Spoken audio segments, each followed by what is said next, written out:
So we want to go now to Steve Harrigan. Steve, we were watching you just off the causeway that goes out to the island of Boca Grande. Where are you today, and what are you seeing?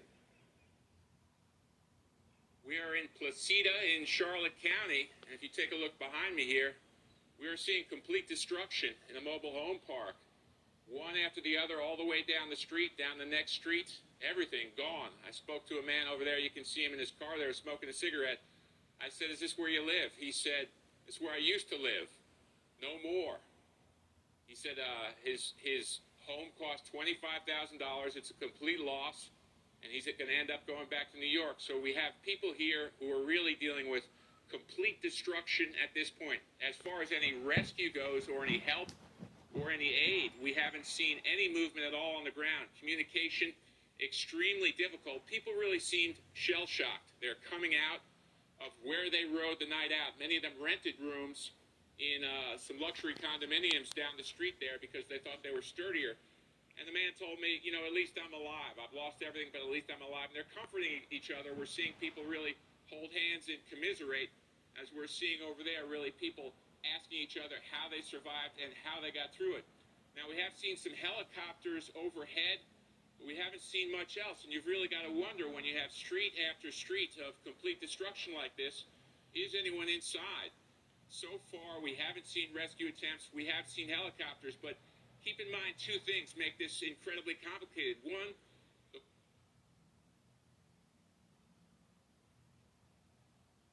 force of this wind at 150 miles per hour plus created a lot of debris all around, so getting around is difficult with the flooding and also with down trees and down power lines.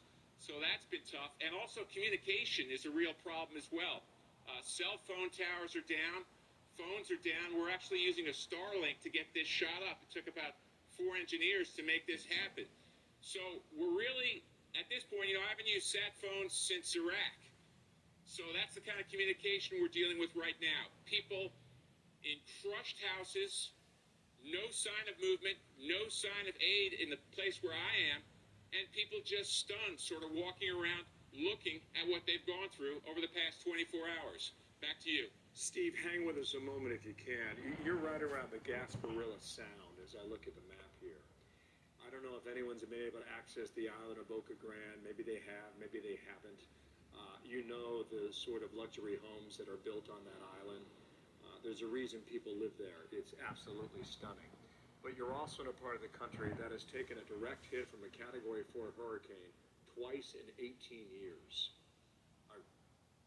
Is it too soon for those people to reflect on their bad luck as they wake up this morning? You know, the emotion that we're seeing with people who have really stumbled out, whether it's a mobile home or a condo, you got rich and poor really side by side here. And you mentioned that marina. Those boats are a stunning picture as well, just crushed, one on top of the other.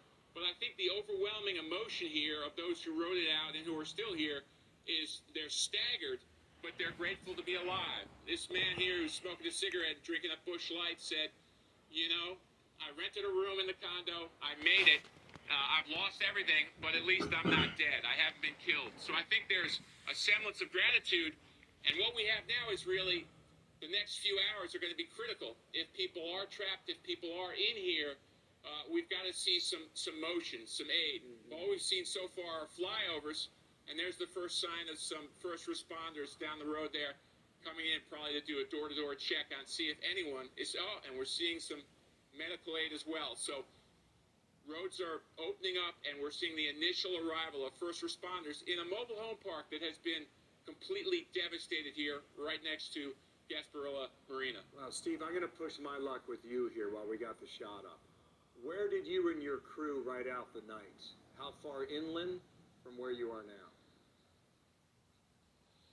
We're just about 1,000 yards from where we are now, and it really goes to show you, you know, if you're in a well-built structure, it costs a lot of money, you can maybe have a lot better chance than other people.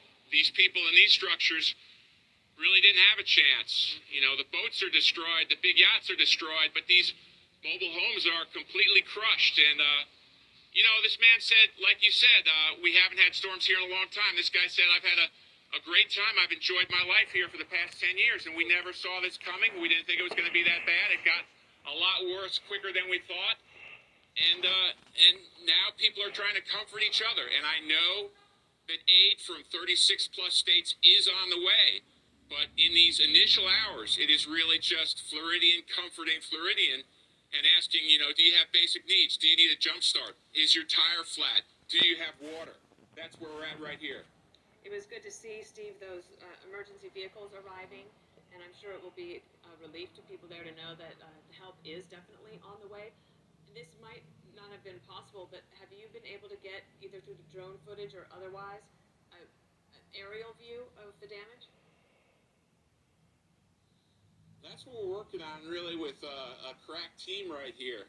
We've got satellite dishes up, we've got a Starlink up, and we've got a drone team. So I think when you see the pictures from overhead of street after street of decimated mobile homes and boats just piled on top of each other, you'll get the real feeling of what 150-mile-per-hour winds have done here. I know people are suffering from the flooding, but the initial blow of wind hit about 6 miles from where I'm standing. And in the poorly built or lesser built mobile homes, you can see catastrophic destruction street after street. Steve Harrigan, thank you. I'm sure we'll be back to you.